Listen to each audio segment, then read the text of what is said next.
Hey, it's the preacher, and I'm sitting at the reloading bench or gun bench today, and I bet you're wondering, if you follow this channel very closely, preacher, where in the world have you been? And that's what I aim to do, is answer that question. Just where have I been? I haven't done a video in about a month, and I've had a really busy couple of months, and basically the second half of June, all of July, and the first half of August has just been a whirlwind for me, from one fire to the next, and I couldn't tell you the last time I've had a day off.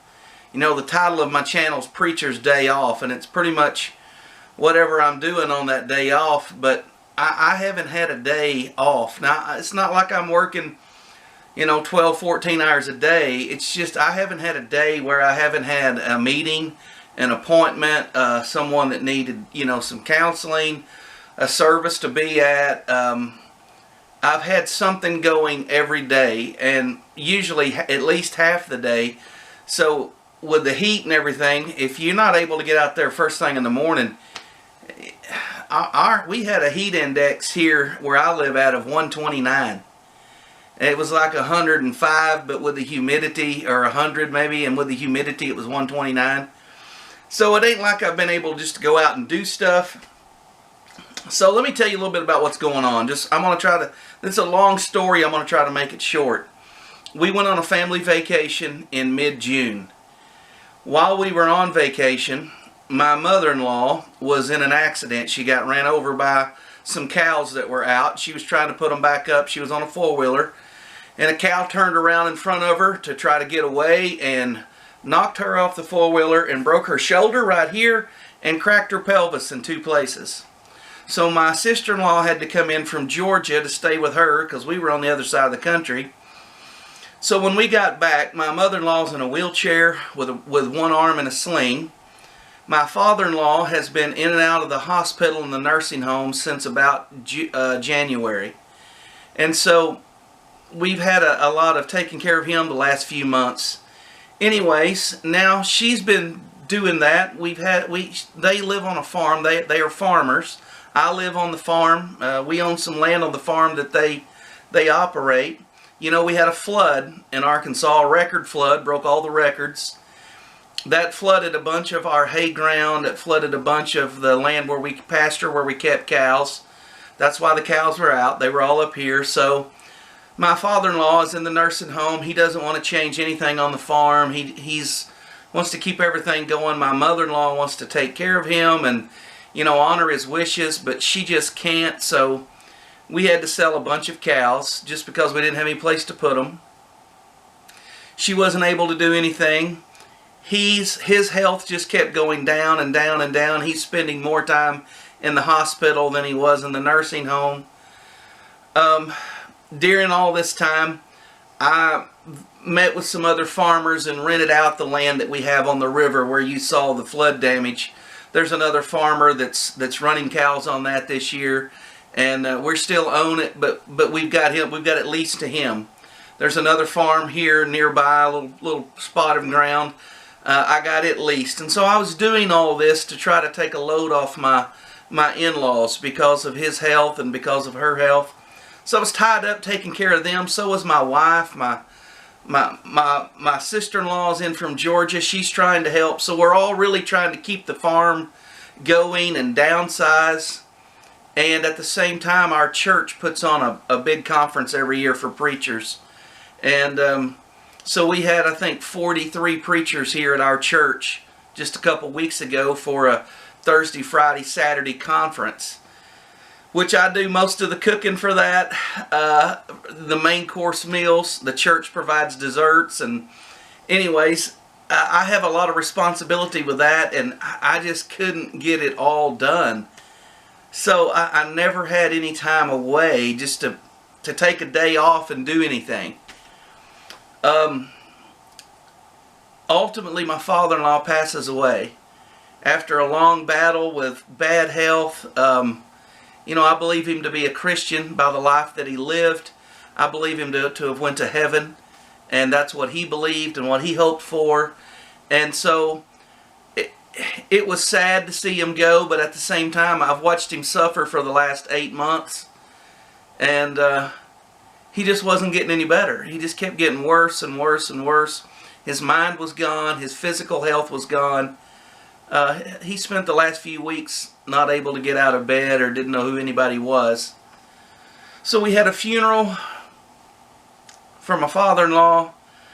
I tried to help with that a lot. I tried to, go down and mark out the grave. He was buried on the edge of civilization back where he grew up at in the mountains, the Ouachita Mountains of Arkansas. And so I spent some time just trying to make arrangements and help my family put on the conference.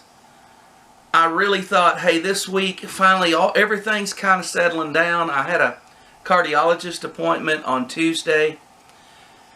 A couple years ago, I had a bout of AFib, where your heart doesn't beat right. And I've been seeing a cardiologist every 6 months since then. They really haven't been able to help me much. Just, hey, yeah, you're doing fine, hang in there. Well, when I went in Monday, my heart was in AFib.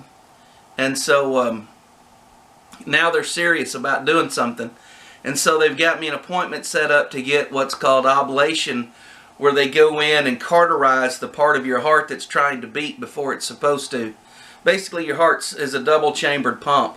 It's going like this, thump, thump, thump, thump. Well, part of my heart is trying to beat before this side is ready, so it's not pumping properly. So what they do is they go in a vein, they go up in there, and that little part that's electrically trying to beat too fast, they cauterize that. So I've got an appointment to get that done in the near future, and so that should solve my erratic heartbeat, because just to be honest with you, I haven't felt good for a long time because my heart's not working right. So they called me back and they said, hey, before you get the cauterization, the ablation done, we want you to come in and we want to check your heart for clots. And because when your heart doesn't beat right, you can get a clot in it. When the clot breaks loose, you get a stroke. And so they said, we want to scan your heart for clots, and then we want to shock it back into rhythm.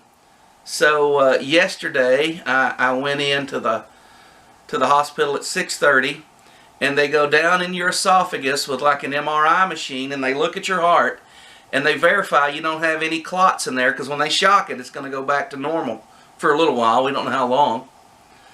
So they went in through my down into my esophagus. They looked at my heart. Everything was good. I have a paddle on the front and a paddle on the back. And they shocked my heart. And when I came to, my pulse was 72 and steady instead of 200 and all over the place. So basically, I feel good. My heart rhythm's been real good since then. That's just a temporary fix to try to keep my heart from wearing out or overworking itself till I can get the permanent solution done. So yeah, we've had health problems in the family. We've had an accident. We've had a death. We've had a conference. My poor wife, she's started back to school this past week. I've been trying to help her as much as I can. The school she works at was getting a new roof, and so she wasn't able to go in and get her classroom set up until just a couple days before school started. So she didn't feel like she was adequately prepared. And it's just been crazy. I mean, I don't have any other way around it. It's been crazy. During this time, I've bought 3 guns. And I haven't shot any of them. None of them I haven't shot around through any of them. I wasn't looking to buy guns necessarily.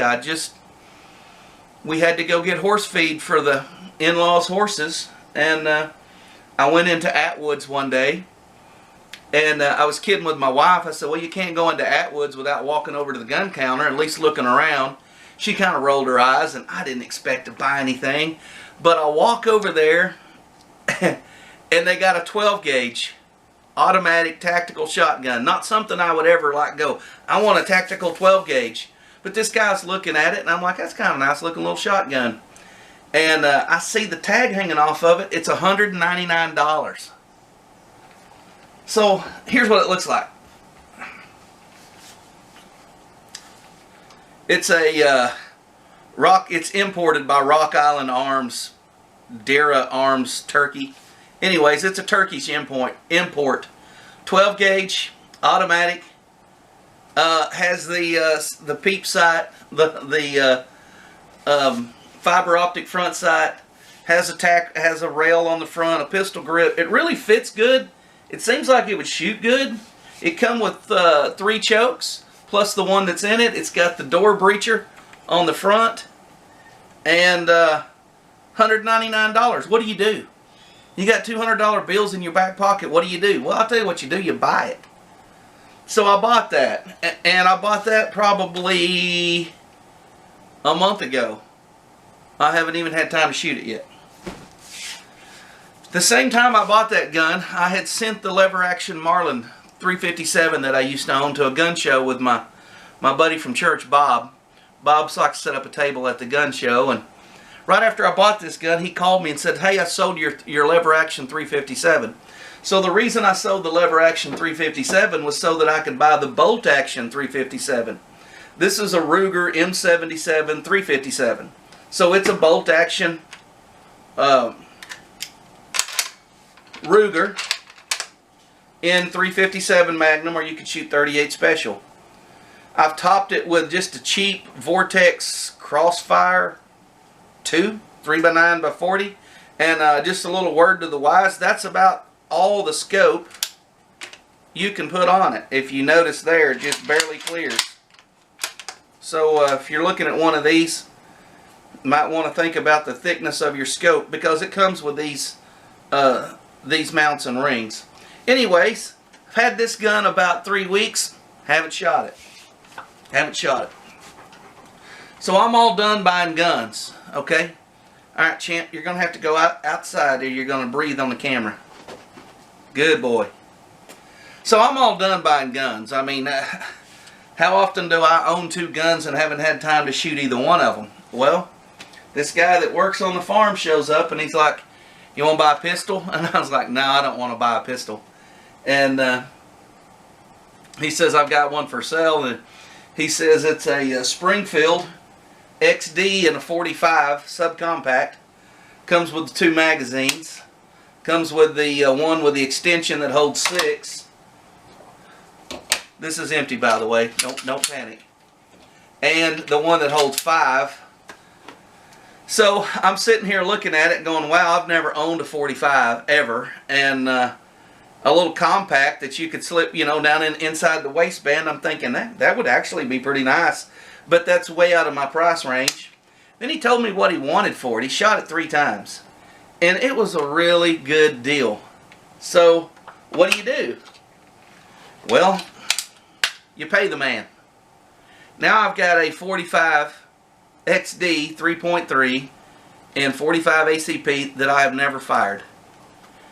I'm telling you, I've never owned in my life 2 guns at the same time that I haven't shot. When I get a gun, I bring it home, I shoot it. When I get another gun, I bring it home and I shoot it. I now own 3 guns. I've had this gun for 2 weeks. I just haven't had time. I could have done it yesterday, but after they shocked my heart, they're like, probably better take it easy for a couple of days. So that's what I'm doing. I'm trying to take it easy for a couple days. So I got the scope mounted on the 357.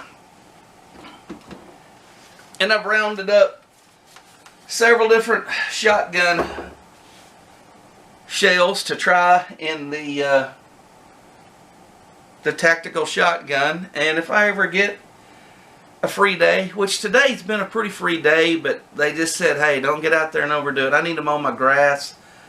I got some stuff I need to do, but I'm going to try to stay in and take it easy and keep my heart in rhythm. And hopefully in the future, you guys can see me shooting this shotgun, this pistol, this 357 rifle. And so what I spent today doing was cleaning off the reloading bench. I cleaned off my little gun shelf there. I've organized part of my gun safe. I took a hint from Uncle Jim. I got some file cabinets to store brass and bullets in. And anyways, I've just kind of done some inside stuff today. But soon, very soon, I need to be doing some shooting. And I need to give you guys a garden video. You wouldn't believe the tomatoes in the garden right now. So, anyways, that's what I've been up to.